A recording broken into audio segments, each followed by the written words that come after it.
I mentioned never getting into 88 Fingers Louie when I made my video about their split with Kid Dynamite, and somebody suggested I give them another shot. So I took their recommendation and I gave Behind Bars a spin. The album starts with Pent Up and it comes out strong, but it quickly lost me. The vocals just didn't sit well with me for some reason. And up next was Explanation, and honestly, it reminded me of those underwhelming tracks off the Kid Dynamite split. Then we come to Outright Lies, and honestly, it feels like a completely different band.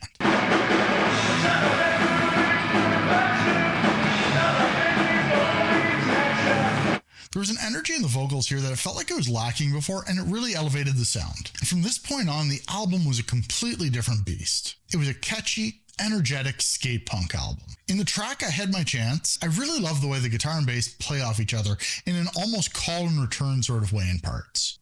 Smart Enough to Run has a strong intro. I can almost picture people rushing into the pit. The verse is well written, palm muted, downstroke skate punk perfection.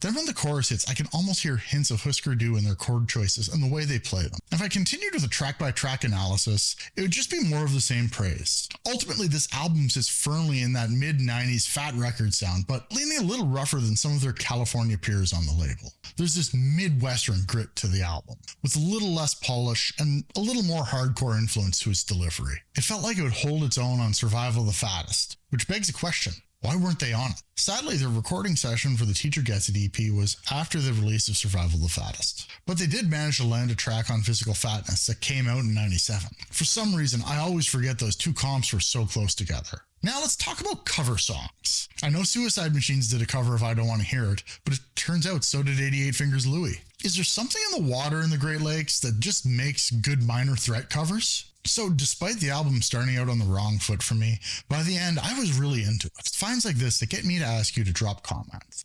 I know the engagement helps the algorithm, but for me it's more about discovering new music and by starting conversations to help others discover it too. So with that said, don't forget to leave a comment with a story about a band you never got into and came back to later, only to find some love for them. For me this time, it was 88 Fingers Louie, so a big thank you for that recommendation.